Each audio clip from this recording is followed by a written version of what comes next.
रमणनीति आश्रम में अखिल भारतीय संस्कृत श्लाघा विद्यार्थियों की परीक्षा का हुआ आयोजन। प्रथम, द्वितीय, तृतीय को किया गया पुरस्कृत। महावन अखिल भारतीय संस्कृत भारती श्लाघा परीक्षा का आयोजन रमणनीति आश्रम महावन में किया गया। इसमें देश के कोने कोने से प्रतिभागियों ने प्रतिभाग किया। श्लाघा परीक्षा में 286 विद्यार्थियों ने रजिस्ट्रेशन कराया था, लेकिन 125 प्रतिभागियों ने ही हिस्सा लिया। कार्यक्रम समापन में पीठाधीश्वर काशनी गुरुशरणानंद महाराज और काशनी ब्रजेशानंद महाराज ने विद्यार्थियों को सम्मानित किया। संस्कृत भाषा के प्रचार प्रसार के लिए अखिल भारतीय स्तर पर संस्कृत भाषा के संरक्षण संवर्धन के प्रति समर्पित संस्था संस्कृत भारती द्वारा संस्कृत भाषा की सबसे बड़ी और सबसे प्राचीन कठिन परीक्षा श्लाघा परीक्षा का आयोजन रमणनीति महावन स्थित गुरु काशनी विद्या भवन प्रांगण में पूर्ण वैदिक विधि विधान से शुभारंभ मां सरस्वती के समक्ष दीप प्रज्वलित कर वैदिक मंत्रोच्चारण के साथ किया गया। सर, आज जो प्रतियोगिता कराई जा रही है उसका उद्देश्य क्या है? किन उद्देश्यों को लेकर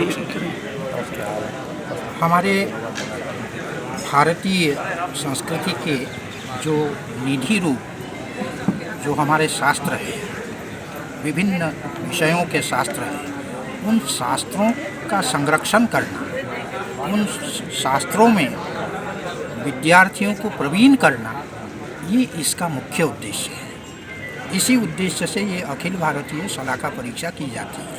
और ये जो शलाका परीक्षा है, प्राचीन गुरुकुल पद्धति की सबसे अधिक पारदर्शी ये परीक्षा प्रणाली है।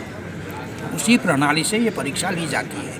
पहले से प्रतिभागियों को एक ग्रंथ दे दिया जाता है कि इस ग्रंथ को आपको कंठस्थ करना है, इसके अर्थ ज्ञान करना है, इसके तात्पर्य आदि का ज्ञान आपको करना है। तदनुसार विद्यार्थी प्रस्तुत होकर यहाँ आते हैं, प्रतिभागी यहाँ आते हैं और उन प्रतिभागियों की जो परीक्षा ली जाती है वो 3 चक्रों में ली जाती है। पहले चक्र में उनको ये ग्रंथ कंठस्थ है या नहीं, इसकी परीक्षा की जाती है। एक जो शलाका है, माने एक सुई है, उसको परीक्षक उसमें ग्रंथ में कहीं भी रख देते हैं। जो भी पृष्ठ निकल गया वहीं से कहेंगे कि यहाँ से आगे आप कंठस्थ सुनाइए। वो जब सुना लेते हैं फिर दूसरा पृष्ठ खोल करके दे देते हैं, वहाँ से सुनाइए। फिर दूसरे परीक्षक पूछते हैं, तीसरे परीक्षक पूछते हैं। प्रथम चक्र समाप्ति के बाद कम से कम 50% अंक जिन लोगों ने प्राप्त किया उनको द्वितीय चक्र में जाने दिया जाता है। द्वितीय चक्र में ग्रंथ का एक एक पंक्ति उठा करके पूछा जाता है कि इसका अर्थ क्या है, इसको आप बताइए।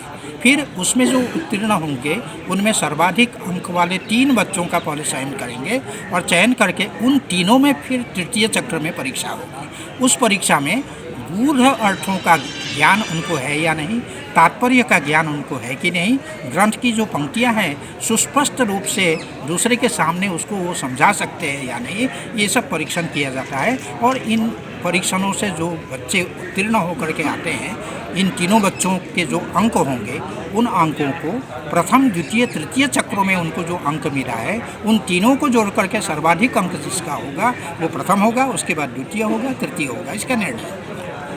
और प्रथम पुरस्कार जो है हम 15,000 रुपये के देते हैं, द्वितीय पुरस्कार जो है 11,000 के और तृतीय 7,500। इस प्रकार से 3 उसमें पुरस्कार हैं जी। हाँ, यह जो अखिल भारतीय शलाका परीक्षा है, विगत 18 वर्षों से ये परीक्षाएं हम लोग कर रहे हैं और अखिल भारतीय स्तर पर कर रहे हैं। इसमें प्रतिभागी भी अखिल भारतीय स्तर के हैं और इसके जो निर्णायक हैं वो भी अखिल भारतीय स्तर के हैं।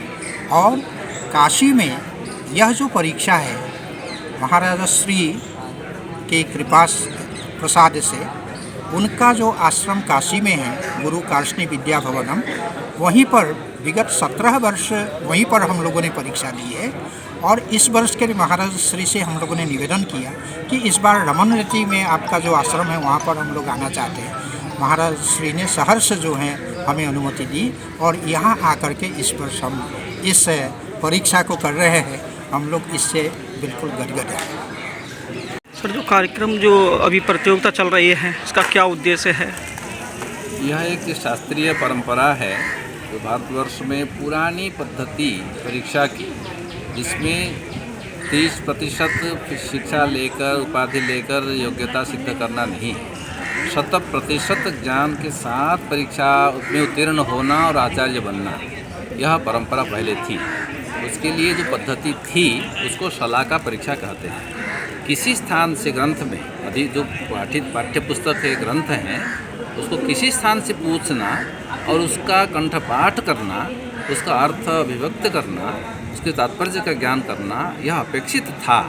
आज जो परीक्षा पद्धति है वो तो परसेंटेज में चलता है, 30%, 40%, 60% में ही पढ़ते हैं, उसी में योग्यता लेकर बड़े योग्य कहलाते हैं। ऐसा न करके प्राचीन पद्धति में आचार्य बनने के लिए इतनी कड़ी परीक्षा ली जाती थी। उसी परीक्षा के क्रम में शास्त्रों के संरक्षण के लिए संस्कृत भारती जो अखिल भारतीय संस्था है, संगठन है, पिछले लगभग 45 वर्षों से इसमें कार्यरत हैं। संस्कृत संभाषण के साथ इसी शास्त्रीय पद्धति परंपरा और इस परीक्षा पद्धति के द्वारा नवीन योग्य आचार्य उनकी का निर्माण करना, शास्त्रवेत्ता विद्वान पंडितों की पीढ़ी तैयार करने के लिए यह कार्य किया जाता है।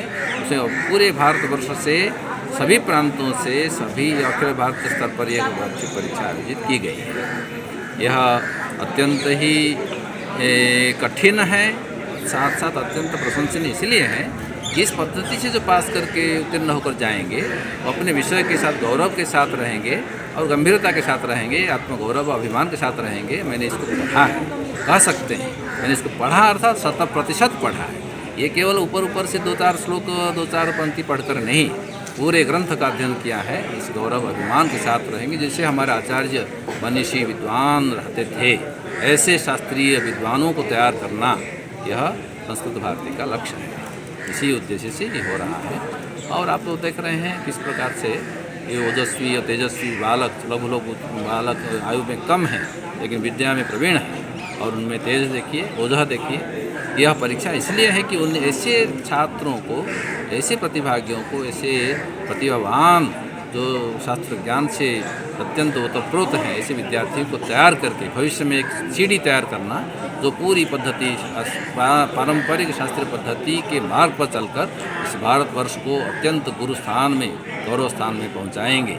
ऐसे ही पीढ़ी को तैयार करने के लिए यह सारा प्रबंध है। भगवान श्री कृष्ण की क्रीड़ा स्थली वृंदावन में विद्या भारती द्वारा संचालित और CBSE से मान्यता प्राप्त परमेश्वरी देवी धानुका सरस्वती विद्या मंदिर सीनियर सेकेंडरी स्कूल, ये विद्यालय स्थानीय छात्रों को गुणवत्ता पूर्ण शिक्षा प्रदान करने के साथ साथ दूरस्थ छात्रों को आधुनिक सुविधाओं से युक्त छात्रावास की भी सुविधा देता है, जहां अनुभवी शिक्षकों द्वारा स्नेहिल व अनुशासित वातावरण में शिक्षण प्रदान किया जाता है। छात्रों के लिए खेल कूद हेतु विशाल मैदान उपलब्ध है। विद्यालय में छात्रों को शारीरिक शिक्षा के साथ साथ संगीत शिक्षा भी प्रदान की जाती है। साथ ही आवागमन हेतु सुविधापूर्ण वाहन व्यवस्था भी उपलब्ध है।